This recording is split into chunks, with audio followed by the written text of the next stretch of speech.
The million dollar question: how do entrepreneurs transition from self-employed to owning a business that turns a profit? My name is Chris Waters, and this podcast has the million dollar answer. Welcome to CEO Secrets. Guys, welcome to CEO Secrets. If this is your first time tuning in to CEO Secrets, be sure to hit that subscribe button. If you're tuning in via iTunes or Spotify, or YouTube, hit the subscribe button. And if you're not familiar with our Rainmaker Alliance group, you can just go straight to Facebook, type in the search box, Chris Waters Rainmaker Alliance group. And we've got a lot of powerhouse real estate groups across the United States and Canada, and they're the exchange referrals quite readily. Today, I am extremely excited to have a special guest on, Dan Corkill of Follow Up Boss, the CEO and founder of Follow Up Boss, coincidentally based in Austin, Texas, which is awesome. Dan and I got a chance to meet in Austin a couple of months after COVID hit for coffee. Great guy that is really filling a pretty important gap in the real estate industry. Dan, welcome to CEO Secrets. Yeah, thanks for having me on, Chris. Excited. When did you start Follow Up Boss? So it actually started back in 2011. So there was not a lot of options, I guess, for real estate teams back then. I think Top Producer was probably like one of the more used CRMs. And we kind of just found it was like a bit of a gap because people were just starting to pay for a lot of online leads through Zillow, Realtor.com, but there really wasn't any great follow-up system. So it's been almost 10 years. So I think in like March or April or something, it's going to be 10 years. Wow. Follow Up Boss. So it's been a while. And people tuning in, if you haven't figured this out, Dan is from Australia and migrated to the United States. Dan, how many real estate teams, brokerages do you have on Follow Up Boss? There's definitely like tens of thousands of people using the software at the moment. So yeah, it's quite a lot. What is the exact number? That's got to be something you track from a sales perspective. How many users do you have on Follow Up Boss? Yeah, we track it. We sort of don't really give away like the exact number of accounts. Like that's the number of customers. It's sort of like we're a private company, so we just kind of keep that private. Definitely number of users though. It's like tens of thousands. And we actually could track that even a little bit closer, although like there's some like big brokerages that use it, but then, maybe their agents aren't as active. And then there's like small teams where it's like everyone in the company or team uses it every single day. So there's also a bit of a variance, if that makes sense, between like, how different people use the product and the best way to track that. So I wasn't even familiar with Follow Up Boss until about probably 2, maybe 3 years ago. And I guess, I didn't quite understand what you guys did. Like my mind was like so geared towards a CRM in the real estate space being a front end facing website, right? And then having like back end lead management. And so, you guys give people the flexibility to pick, whatever lead gen systems they want to use and then push those leads in a Follow Up Boss. And so you are focused on just the lead management component of like managing contact records and follow-up of those leads. And then you have some other features built in to help people enhance their follow-up of those said leads. Yeah, absolutely. So we kind of took a bit of a different approach. I think there was a lot of systems that went this all-in-one route. And I think one thing I knew from the start was marketing changes over time, right? So like things that are popular, 10 years ago, they're still kind of around, like Google pay-per-clicks around, Facebook's around, Zillow has evolved a lot, Trulia merged with Zillow. So kind of like, I think it makes a lot of sense. There's very few businesses outside of real estate where your CRM is tied to your website. Like these are very different things. Yeah. And so I think the all-in-one model made a lot of sense for real estate like 5-10 years ago. But I think as things evolve and change faster, you need to be able to adapt faster. And I think that's where, we don't have any conflict of interest. So we can kind of be like Switzerland a little bit. Like we'll work with any lead provider. We don't have anything to sell you ourselves on the website or lead front. So that's cool. And you're getting into the transaction management component as well. Is that accurate? Or you've been doing it for a while? So with transaction management, it's kind of like an interesting line with our software because we don't actually want to be DocuSign or SkySlope or any of these other systems that are out there. We're trying to help people make more sales. Like, how can they close more deals?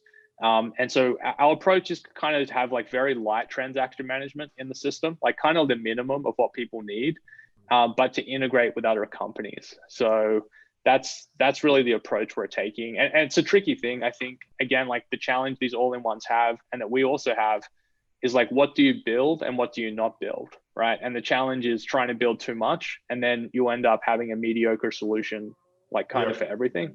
So yeah, that's where I wouldn't say we do full transaction management, and I encourage our clients to get other systems for that. But we do have enough that some people manage it in Follow Up Boss. It's got to be. I have two questions that come to mind specifically for you as like a CEO. Number one, in 2011, how did you get funding for Follow Up Boss, and like how did you get off the ground and get lift off, and kind of get by in those first couple of years that are very difficult? That's one thing I want to know about. And then second, probably one of the biggest challenges for any business owner or CEO out there is to stay incredibly focused. And to your point, you're trying to make sure you're focused on just being a CRM and not the transaction management side. Like, I mean, how do you prevent yourself from going down that rabbit hole of, trying to be too many things to too many people? And what are the questions you ask yourself to try to remain focused, I guess, is what I want to get at. So let's start with number one. How did there's a lot of people on here that are listening that may be bootstrapping a business. What did you do in the early days to successfully scale from a financial perspective? Let's start there. Yeah, sure. So, we're self-funded, so we didn't get outside investors, and we're heavily influenced by a company called Basecamp. They used to be called 37 Signals. They've kind of been like the spokespeople really for self-funded software companies. They're sort of taken on that mantle. And I think they just talk a lot about the downsides of it. There's definitely a lot of upsides. I think for some businesses, it's a very natural fit. And then for some, it's not as good a fit.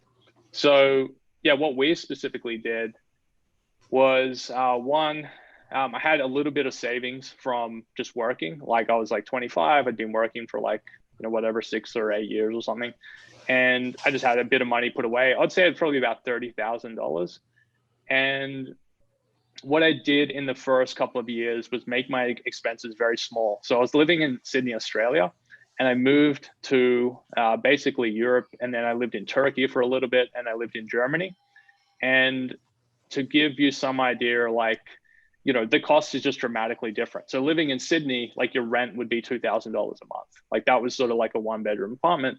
Living in those other countries, your rent would be like a few $100s a month, right? So it's basically this term called baselining, where you bring your expenses down to match what your income is. And so when you think about, like, I guess, a new company starting up, you can either kind of like get investors and raise money, and that's a way to like extend your runway, or you can make your expenses really, really small, which is another way to extend your runway. And that's what we did, like this baselining approach. So yeah, we needed very little money to start the business because, I did sort of the business side of it, and my technical co-founder, Tom, he did like all the programming. So we didn't really have any like big outgoing expense right at the start. So we were able to do that, self-fund. Got it. Okay, so basically be willing, I guess the aha there is be willing to take a temporary setback to realize greater growth. Like in the early days, I mean, I have to imagine like there's all these, features you guys wanted to build out and you couldn't because you just, had a limited amount of time and money. I mean, how did you take me back to your decision-making process when it came to determining what to focus on? Yeah, I think we tried to get really dialed in on this problem, I guess, people were having, right? So really the problem around lead follow-up was like, I needed to distribute them automatically to my agents, because if that doesn't happen, then there's no quick speed to lead, right? So you're just losing opportunities. And then you need to have some accountability. Like, you need to know, that they actually do something with it. And then you also want to automate some things, like an initial text message to go out, like some initial emails. And so initially, yeah, we didn't have all those features. So I think we just started like from the start to some extent, which was distribution. And actually, our very first client, who was actually just beta testing it at the time, he would just be sending us the leads, and then we would just be typing them into Follow Up Boss, like me and my partner. And it's pretty funny because one day he called me up and he's like, Dan, like I think I overloaded the system. I just sent in 100 leads. And I'm like, oh yeah, I think that's a server issue or something. And then I'm just there typing in all these leads. I told him about it later, but we wanted to test things. I think that's something that people can take away. You want to test things very quickly. So rather than going and building this thing that's going to take you a few months, try and test that, because I guess what we didn't know at the time was like, would people even send us the leads? Like, why would they trust us? I'm just this Australian guy living in Germany. Why would you trust him with your leads? And then very quickly after that, here's another tip, is developers hate doing things manually that can be done automatically. So once my co-founder was doing that, it's just like, oh, just automate this in like a couple of days, right? And we've been using a version of that. We've obviously improved it a lot, like ever since. So yeah, I guess start with the first problem. And at that time, we would also leverage other things, like I would sign people up, and we didn't have email drips built into our system, right? And so I would also just get them like a free MailChimp account, or I think it was very cheap. I think it was like $10 or something like that. I just be like, look, pay for this. And what I'll do is I'll actually set up your MailChimp account for you, as well as your Follow Up Boss account, right? So even though we didn't have the technology, I was making sure that like they were getting the result, if that makes sense. Mm-hmm. And now that there's things like Zapier, I mean, the opportunity to do that is like endless almost for like software startups and, even people not in software. Yeah. How did you even convince somebody to buy Follow Up Boss in the early days when you had such limited features? You're on the business side. And I think this is a great question, because there may be a lot of people listening in right now that, their business is very early in the trajectory of their business, and they may not have a lot of differentiators. So like on the business side, what were you doing to sell a product that was very limited in features and functionality? Yeah, we were very limited, but we still, when we did start charging for it, we had a couple of beta people like Tyler who we had very early on. And then we were just like, yeah, just use it for free, give us feedback. And I wasn't too worried about if they would pay, because I knew if we solved this problem, like I knew it was a painful problem from talking to people, because like I knew, like they told me like I'm spending thousands of dollars a month on Zillow, right? And then I'm like, well, what happens with their leads? And they're just like, I have no idea. And I'm like, okay, is this like, do you care about this problem? And people are like, yes, like I feel like I'm wasting money, like basically I could tell it was a painful problem. And I just found that out by talking to people, asking them questions and trying to dig a bit deeper as well. Well, what does that mean for you? What's a real estate commission worth, right?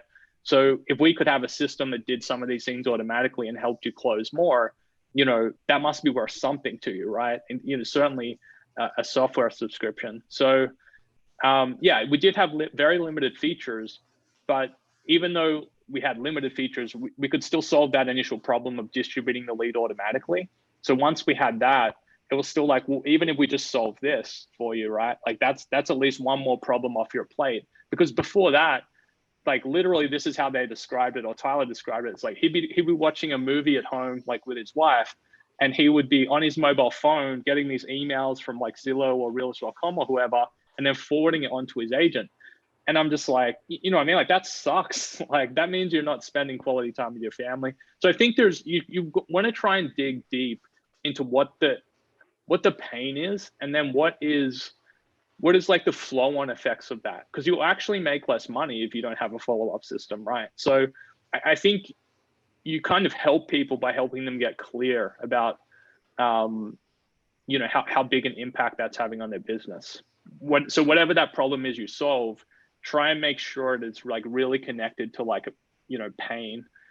That second question I had was about that was a great aha, by the way, what you just mentioned about how maybe if you're a broker owner trying to recruit agents, or a real estate agent, or any business owner out there, like really, come from a consultative approach to figure out what the pain point is, and then just focus on that versus having like, a plethora of offerings. That's a great aha. So now you're much further along. You guys have tens of thousands of customers. Probably lots of people putting in requests for things to be built out. Like, how do you stay disciplined from a roadmap perspective to make sure you're focused on the things that are going to move the needle? What's that Yeah. decision-making process look like now? Yeah, it's difficult, like I wouldn't even say we're perfect at it. I think there's definitely temptation to get into things which are not your core, like what you do. And so we've sort of always stayed away from obviously the websites and lead gen, sort of been disciplined enough not to do that.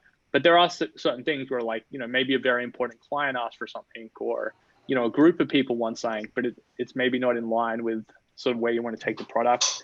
So I think, like, you kind of, again, just have to go a bit back to, like, what's that problem you're trying to solve? And so, like, for us, it's like, we're really trying to help you make more sales. And so does this feature achieve that? And some of them don't. Some of them are kind of more like table stake features where it's just like, we kind of need it in the software, but it's not really going to produce more sales. So I think it's tricky. What we actually do is a process called Shape Up, which is also put out by that Basecamp company I mentioned before. And so basically every 6 to 8 weeks, we look at the list of ideas we have, and we have these written up as what they call pitches.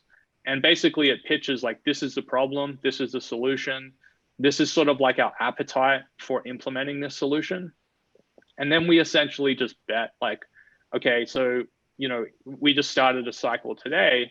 Here's like the things we can fit in with our development capacity that we're betting on. Because I think you're kind of acknowledging, like, you don't actually know, like, maybe this project will fail because it's too hard to implement, or maybe it's like, maybe you thought it would be really impactful, but it turns out to not be impactful. Like, I think that's one thing I learned over the last 10 years. Like, so many ideas, I just thought, like, oh, once we have this, we'll be done, but like, I think it's more of like an ongoing, like, just evolution or incremental gains, if that makes sense, versus like, there's not too many things where it's just like you implement this and it's like a total overnight game changer. At least it hasn't really been that way for us, I suppose.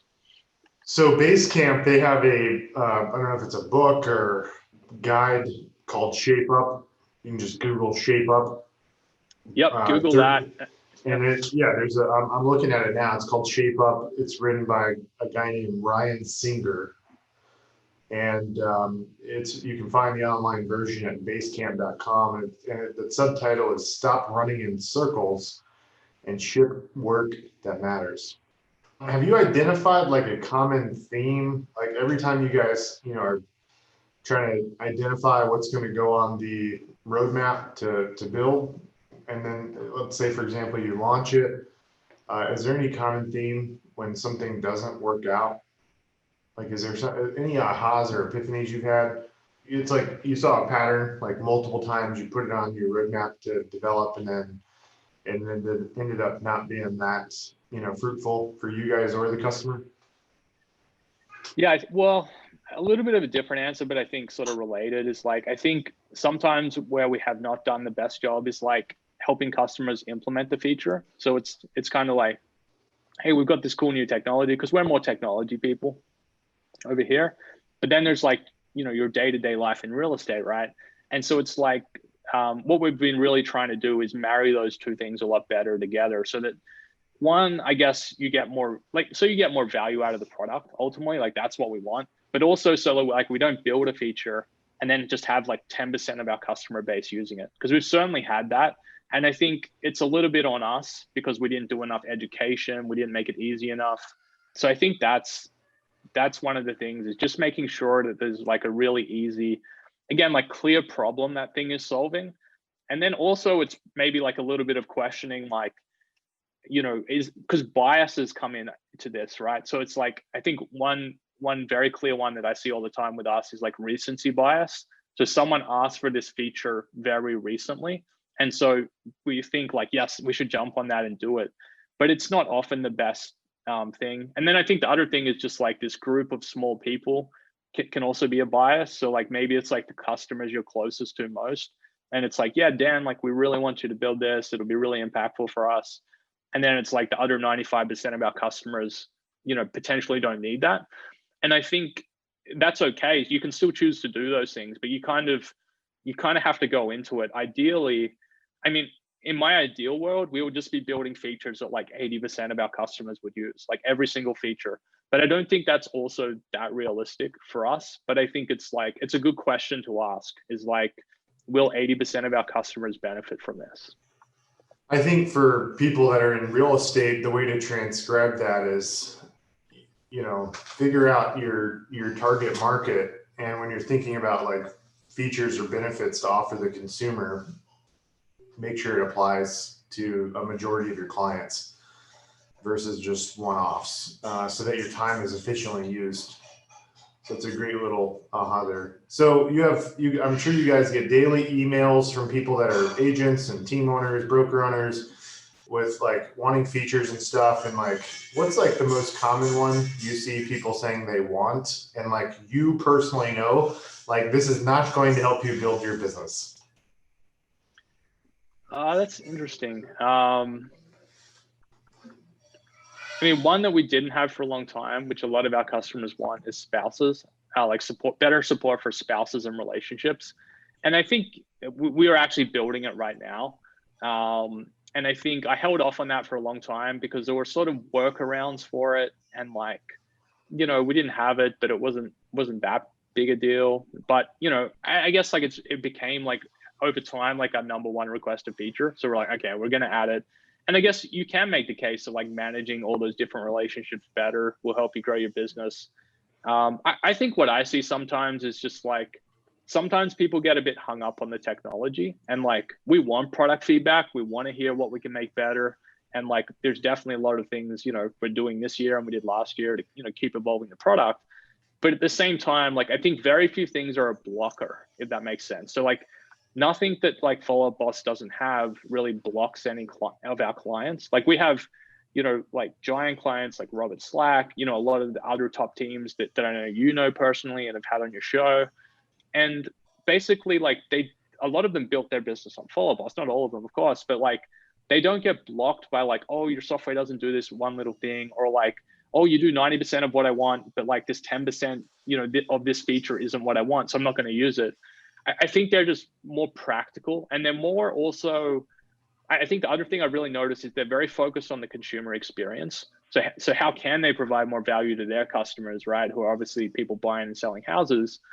And they're sort of like just looking for ways they can make that work with the technology versus just like, I don't know, shiny object syndrome is the right way to describe it. But yeah, getting too distracted by like what technology doesn't do, if that makes sense.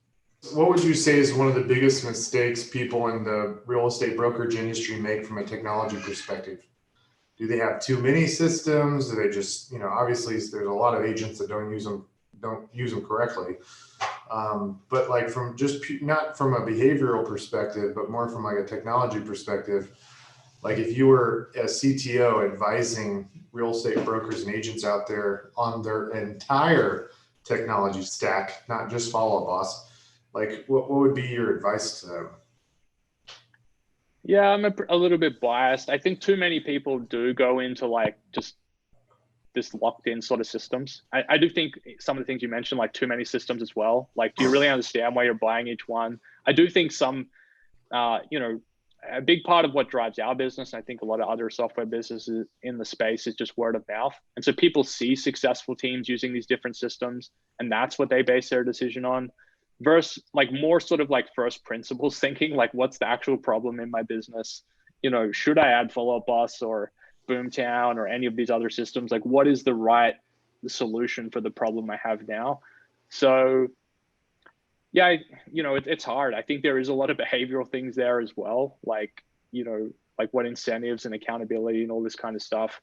But yeah, I don't know. Again, I'm biased. I think you should be looking for best of breed solutions to like the actual problems you have versus just, oh great, I'm signing up for like, yeah, just everything. And like, I do think you need flexibility though. Like, I think that's, again, sort of a core part of what we obviously do, but like, let me think that's important. I think I need to translate for the audience what you're saying. So in the tech world, there's the all-in-one solutions, and then there's what's called best in breed. And so best in breed means you go and you get the best lead gen system, and then the best CRM, and then the best transaction management system, and the best accounting software, and you connect them, and then you can, pull out those systems and pull in new ones as, the market evolves. And that's called the best in breed philosophy. For you guys watching this on Facebook right now, if you want me to upload something that I created a long time ago called the Ultimate Technology Stack, just comment in the Facebook comment section right now. And when the show is over, I'll reply with a PDF, and it's called the Ultimate Technology Stack. And it explains this strategy of like how to build a best in class technology stack based off where you are in your business. And it's not like, it doesn't have a bias to any one system. So it lists out like all the CRMs, all the lead gen systems, all the transaction management systems. And so I'll plug that in the comment section. Dan, what does the future of real estate tech look like from your perspective? Like, it seems like real estate tech is like light years behind the rest of the world, and you're essentially building, Follow Up Boss is kind of like the Salesforce of the world. What's the future of tech look like? Where's the next evolution in the real estate technology space? Is it artificial intelligence? Like, what does that look like from your perspective that most people in the real estate industry would be really surprised by? Yeah, I think we've definitely come a long way in the last 10 years. I definitely think the real estate industry is behind on, compared to other industries. And I think it's encouraging to see that there are more like APIs and best of breed systems, and more of like a willingness, I guess, to have this open approach. And then I definitely do think there's sort of other companies, like big tech companies, that don't really want to be open. They want to control everything, right? Because the more control you have, the better it is for you as a company, if you can pull it off. And that's, I don't know, like that's sort of like the two dynamics I see. So I see like this very positive, like people are really going deep and building like really good technology and then integrating with other best in class solutions. And then I think, yeah, there are companies that are sort of like, hey, no, we want to own this end to end. And yeah, so I think there's going to be a bit of like tension as those two things like sort of go forward. We're definitely sort of more on the side, obviously, of just trying to keep everything open and give people choice, and just be really good at what we do. I think AI and so on is interesting. Like, I mean, I still haven't really seen like a lot of like super killer, apps. Like a lot of it, I think, is still pretty early on. So, I'm not really an expert in it. I want to keep an eye on that and see how I can use it in my business and how our clients could benefit from it. I once sort of heard like someone, I think it was like one of the founders of like Marketo or something, there's sort of like these stages of software adoption and how they benefit industries. And I think really in real estate, we're still in this stage where it's like, we need people to really adopt this technology and get the benefits, just the workflow benefits, right? Because once you get the workflow benefits of using like a CRM or your transaction management system and all those kinds of things, then the data insights and those deeper like sort of like machine learning, all these kind of things can be powered off that. But I feel like because we are a little bit behind in the real estate space, I still think a lot of people are catching up to just like literally give me technology that will help me answer a phone call or help my team answer all our phone calls. And like once we go past that phase, that's when I think you get into a more exciting, like, well, then we have all this data, like what can we do with that, right? But I think some people are sort of, what's interesting now that you just mentioned this, I haven't thought a lot about it, but some people almost skipping to the third stage is like, we're going to have machine learning, we're going to have AI, we're going to have all this stuff. And it's like, wait a second, like all the agency or brokerage don't even use your app, or, so it's like, you're kind of skipping a step and I'm not sure it will work basically. So you bring up something I actually wanted to talk a lot about. So before we move on to the behavioral component of using a system correctly, which is what I want to spend the last 15 minutes of the show talking about. I guess if I heard you correctly, the future of real estate may include using things like machine learning and AI, like for example, within Follow Up Boss, maybe to help you from a predictability perspective, know which leads you're going to convert, or maybe as a team owner, know which agents you should be giving the leads to based off their behaviors. But I think probably anybody listening to this show, I think everybody could agree AI and machine learning is kind of the future. But let's go ahead and segue into the behavioral component because you touched on, I think that's something super important to touch on. So what do you guys do at Follow Up Boss, like when you roll out a new feature to try to, get people to use the system correctly? I've got a lot of questions specific to this topic. So number one, what do you guys do from a vendor perspective? And number two, what would be your advice to the broker owners and teams out there to get their team to use it correctly? Because this is a very time consuming process as a team owner, trying to get people to use the system correctly and best practices. Yeah, so I think like with new features, we definitely try and do just all the standard educational stuff. So like have a webinar, good documentation, videos about it, things like that. I think one thing one like metaphor maybe is like thinking of Follow Up Boss or other software suites like a gym. There's a lot of different equipment or features in there, but you don't necessarily need to use all of them to get the results you want. And so I think sometimes you need to also, again, like sort of like really just question, like, is this the right thing for your business? Like just because Follow Up Boss launched a new feature doesn't mean that's necessarily a priority for you or for your team. And one thing we would like to do actually a little bit better is provide a bit more guidance on that front. So say, hey, like this new feature is probably really powerful if you're a team like this, or it's really powerful if you're a solo agent, right? So we want to sort of guide people a bit more. Whereas in the past, we've just been like, hey, we've got this awesome new feature like group texting. And I think that one does apply to everyone, but like, other features that are more maybe involved. Like for example, we have a feature actually that can take all your inbound phone calls, but it's kind of hard for people to wrap their head around because they're like, wait, I'm not used to a CRM doing this. And then two, it's a little bit of work to set up and understand, do I want to port my numbers, all this kind of stuff. So again, I don't think every one of our customers needs to run out and implement that feature. But I do think for the people that get a lot of phone calls, that could streamline it into their CRM, they have a team that's answering those calls, it's like kind of a no-brainer. So I guess that's what we want to do a bit better is connect those people that really need that feature versus just saying like if you're a single agent, you don't need to run out and implement that feature. If that makes sense. So yeah, just trying to guide people a little bit more to what they need. And what was the other part of it? Yeah, I was kind of curious, like the second part was advice to the team owner to help change the behavior of the agents in terms of, maximizing the features of the system. Before you answer that though, I want to ask you a question. So when you do a webinar, for example, right, to like talk about a new feature, like that may only get a very small percentage of the population of users of Follow Up Boss.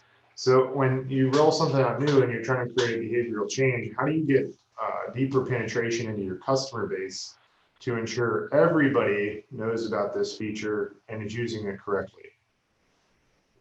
Yeah, it's a good question. I don't think we're perfect at it. I mean, we do other things like just we email it out, like we have our email list, we put it in our Facebook group. So we're trying to distribute that content. Like even if you didn't make the webinar, obviously you'll get access to the replays, things like that.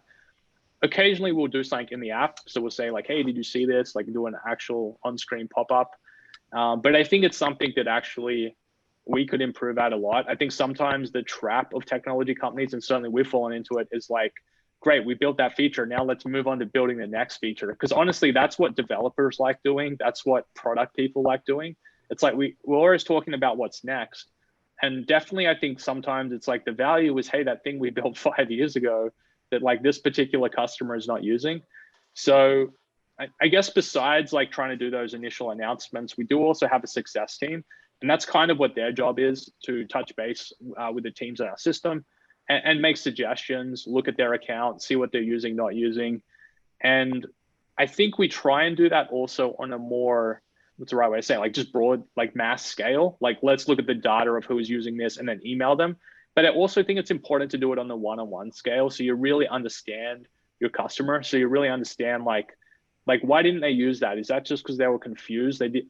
I mean, a lot of like, this is what kills me. A lot of the time they're just like, Dan, I didn't know you guys had that. And I'm like, well, we've had it for 3 years, and again, that's my fault, right? Because we didn't do enough to let them know. So yeah, I think there's just the reality, like people are busy with their everyday lives and they don't have time to keep up with every feature update in Follow Up Boss or any software. And so again, like we don't have the perfect solution, but those are some of the things we're doing. Have you thought about like setting up a drip text that has like video snippets of like how to best maximize the system when a user signs up? Like, and I'm referencing like specifically the agents within a team. Because like, if I think about one of my biggest pain points, it's like, in the first 30 days, we have this really intensive ramp up program for new agents. And we take them through all the training videos of the platform. And then we have like a full-time person dedicated to like holding people accountable to make sure they're managing the leads correctly. We leverage a virtual assistant to go like audit every lead in terms of making sure the agent's using the lead correctly. Right. Something that just popped in my head is like, is there a way to automate that, by the way, so that I don't have a VA? Like, is there some kind of reporting functionality? Do you guys have something like that? Like a reporting functionality that says, hey, this agent's using the system correctly and this agent isn't, and like some kind of daily report that like ranks the agent's like behavior on the system? We do have some different metrics. I don't think we have like the perfect thing for that. I think it's interesting because again, you start to cross over with like can technology solve all these problems? Or if like the agent isn't doing what they need to, maybe technology can flag that for you, but it probably is a human problem, right? So we have some metrics you can look at, like unactioned leads and things like that. But again, it's like, I don't think they're really deep enough. And that's where it's like, I still think like the people that you put that extra effort into coaching and auditing and stuff, I think there's value there. I just had a kind of funny story. So yesterday, I had a gal named Adrienne Lally, who has a mega real estate team in Hawaii, pretty much dominates the state of Hawaii. She sent me an invitation to this app called Clubhouse. And I just joined Clubhouse yesterday, and I jumped in one of these rooms. By the way, if you don't know what Clubhouse is, it requires an invite. So you can only get on the platform with an invite. And each person that's a member of Clubhouse only gets one invite at a time. And so it's very difficult to get on Clubhouse. If you're not familiar with Clubhouse, you may want to check into it, and you may want to ask around people that may have invites. I got a text message from Gary Ashton yesterday, and he's like, hey, do you have an invite? I'm trying to get the founder of this real estate platform on there. I'm like, no, I don't. I already sent mine out. But my point of bringing this up, and I want to know if you're on Clubhouse, and if so, I want to find you. But I was in this room, and this guy asked me, he's a technology guy in the real estate space. He's got a real estate platform. And he asked me, I was a moderator speaking on the panel, and he asked me, what feature do you wish, existed in the real estate space? And my answer was like, dude, we don't need any more features. We need to get our agents using the system better.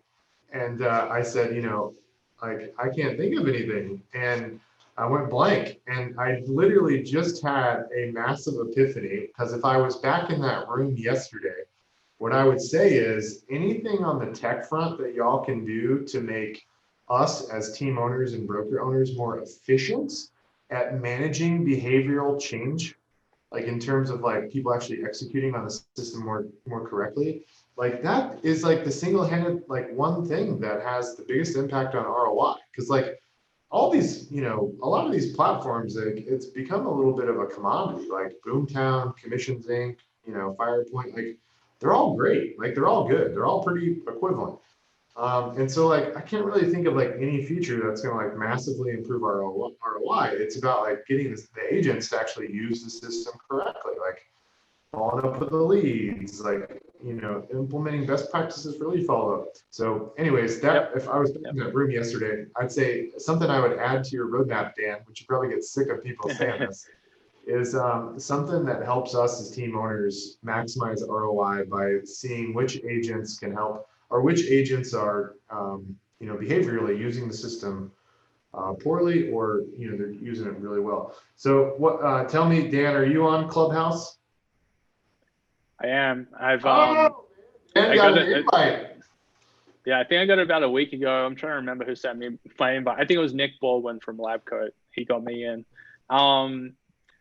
Yeah, I've heard it referred to as crack house. It can be pretty addicting. Oh my God, it's so addicting, man. I was on for 3 hours yesterday on a Sunday. Yeah.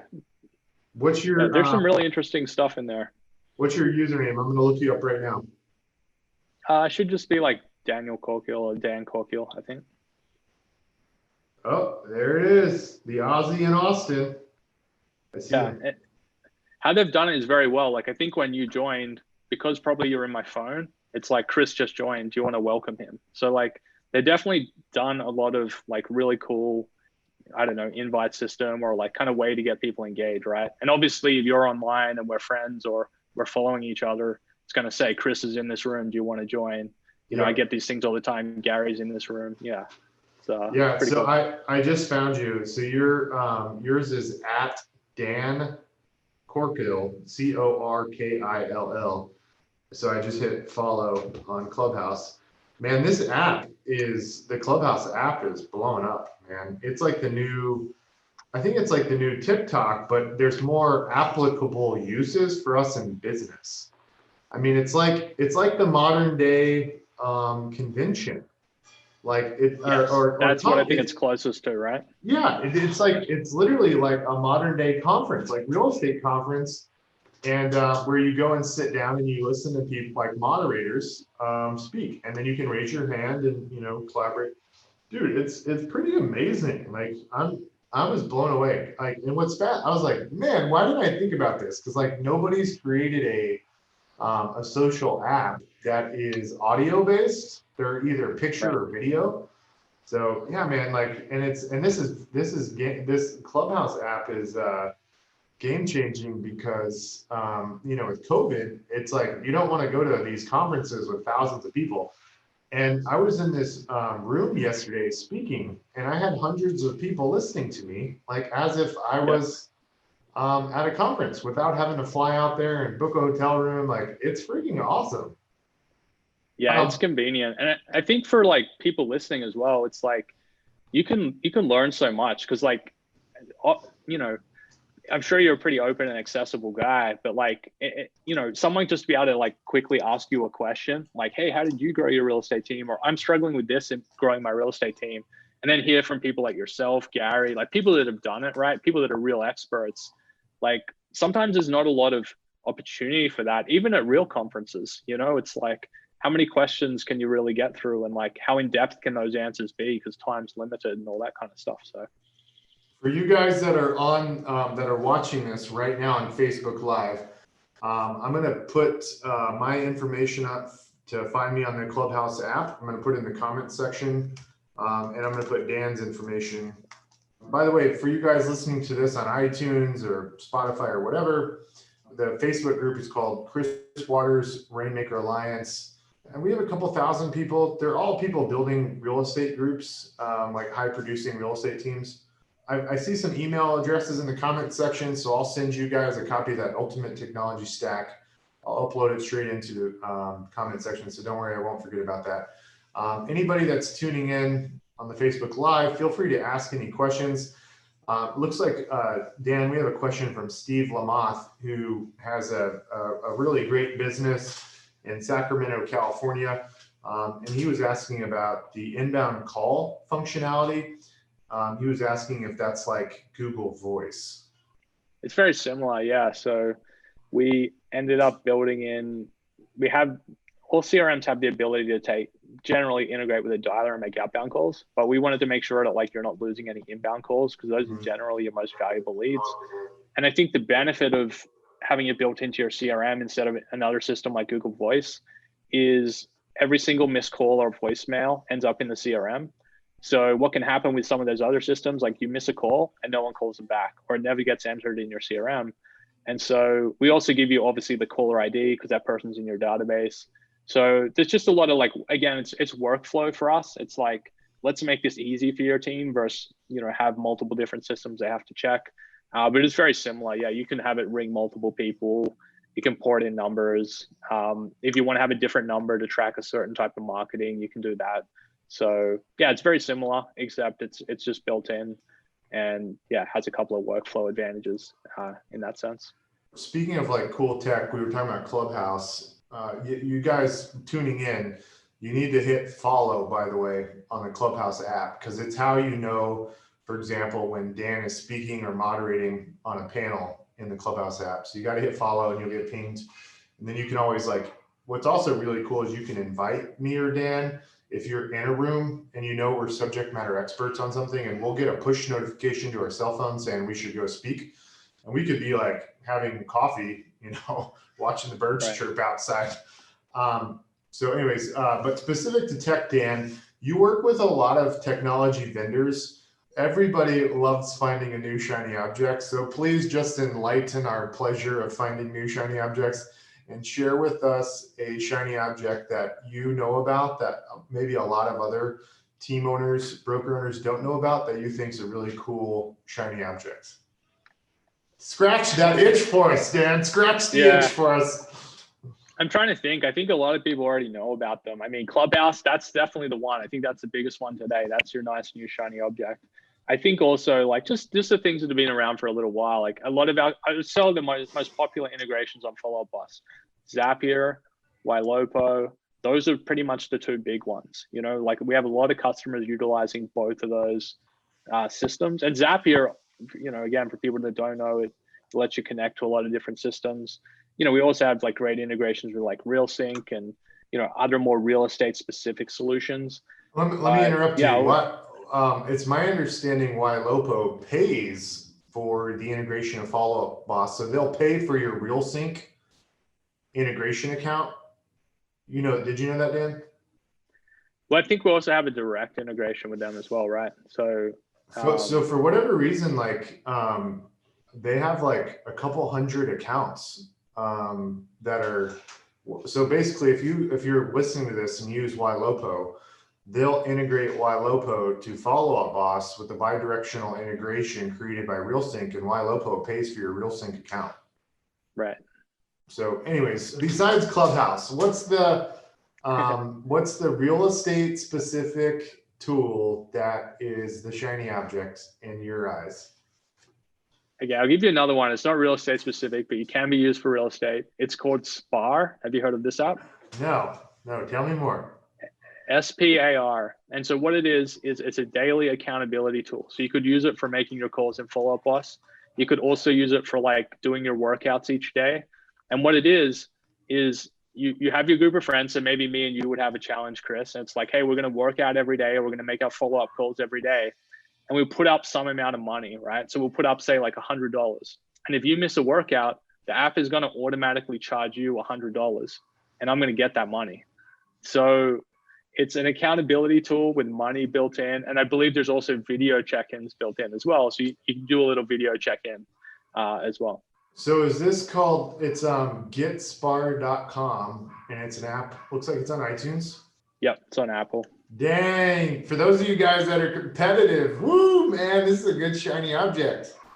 If you have a real estate team and you're trying to create behavioral change, you could have everybody leverage SPAR and put real money up in the SPAR. Dude, that is genius. That answers my question around how to improve behavioral. Dude, that's great, man. That's a big nugget.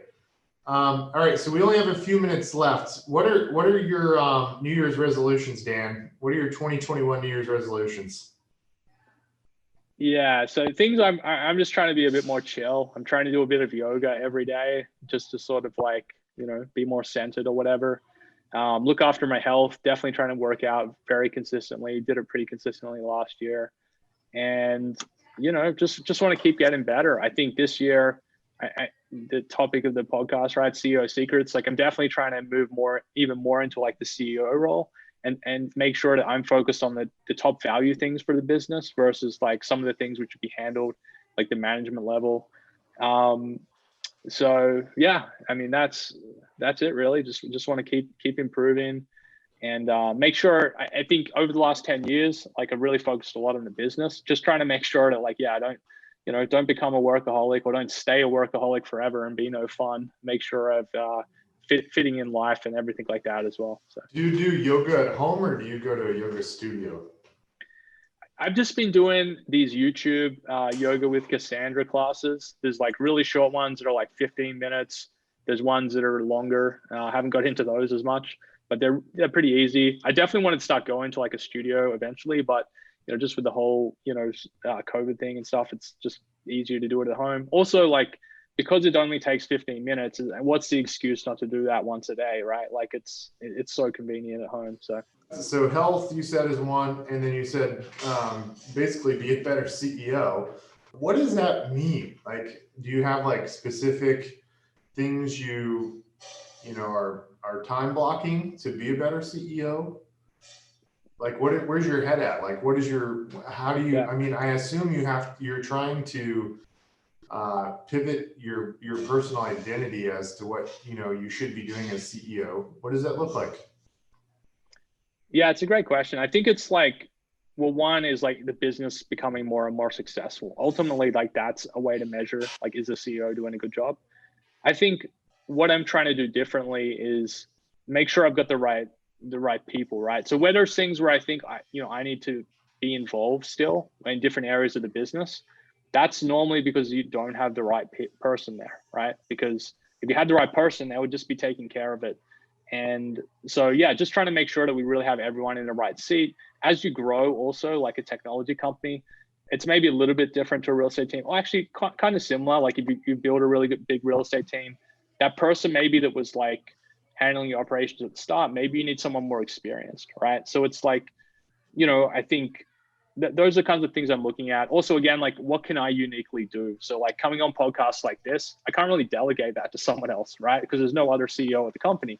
So I think, yeah, just trying to look where I can like maximize the value I'm bringing to the business by making sure like we've got the right people in those other seats. And then like I'm doing the things that will really move the needle versus just maybe falling back into also things that are more comfortable. Like, just things that I've done over the last 10 years, which again, like that's sort of like part of your identity, I think a little bit as like the founder of the company, where it's like, but the need now is for a CEO of the company, right? If that makes sense. So it's like there's changing needs of the job. So yeah, trying to make sure that I'm getting better and meeting those. And at some point in future, maybe you would bring in like an external CEO if I thought like that person could do an even better job than I could. But again, like that's a very tricky thing to do. So, well, as we close out the podcast today, I just want to share with you guys, Dan brought up a really interesting point, and it's ultimately about the job description of the CEO, which is focused on the people, strategy, execution of strategy, making the right determinations as to what should be on that strategic plan. I think one of the biggest mistakes or one of the biggest challenges people in the real estate industry have is like building that transition plan from being a producing agent to a business owner and CEO. And it's kind of like you got to change your identity, and it's a very difficult thing because like once you get out of production, this is exactly what happened to me in 2013, 2014. I'm like, what do I do now? And so like there's a class that I teach called CEO Masterclass. It's a 90-day class, and it's literally all about the strategic initiatives you need to be focused on, which speaks to specifically what you were referencing around people and execution and strategy, vision, and what those initiatives are. Anyways, it's a 90-day class. If you're on the Facebook group, just do me a favor, chime in, say I'm interested. I'll share a link with you guys for the CEO Masterclass. I don't know off the top of my head what the URL is. So if you're interested, just like ping me on social media. I only do it with like 5 to 10 people a month. It's just a way for me to like give back to the real estate community to help people that are kind of hit that law of diminishing return and they can't sell anymore. And so they figured out they're gonna have to teach other people how to follow in their footsteps to grow. So I don't know what the URL is off the top of my head, but I have a sign up link for it. I only do it once a month. It's like 7-10 people at most. So anyways, check that out. Dan, thanks so much for being on the CEO Secrets today. You have shared a wealth of knowledge. It's really cool that you're located here in Austin, Texas. I hope we get to hang out again soon. Thank you for being on the show. For those of you guys that are listening in, be sure to hit that subscribe button. And until next time, thank you guys for everything. Thanks for tuning in to CEO Secrets. Bye, everybody. Thanks, guys. See ya.